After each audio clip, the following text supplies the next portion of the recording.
মকৰাৰ বিলৈ। মকৰা এটাই জাল পাতি চিকাৰৰ বাবে ৰৈ আছিল। পৰ দি তাৰ ভোক লাগিল। ওচৰতে ঘূৰি ফুৰা পোক পৰুৱাবোৰক চলাহী কথাৰে জালত পেলাবলৈ চেষ্টা কৰিলে। কিছুমান পোক পৰুৱা চলাহী কথাত ভুল গৈ মকৰাৰ জালত পৰিল। সি বৰভোজ পাতি দিনটো পাৰ কৰিল।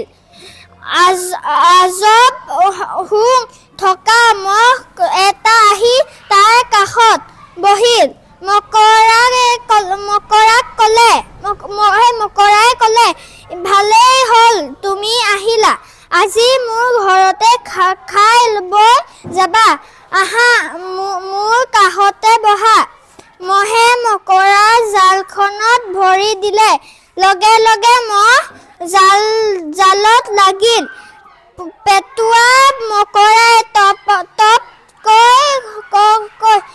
মহক গিলি থলে।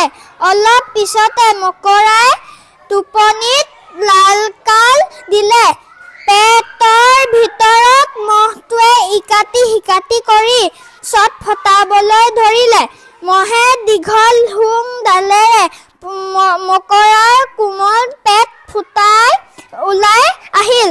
মকৰাই ভবাই নাছিলে তাৰ যে এনে বিলৈ হ'ব।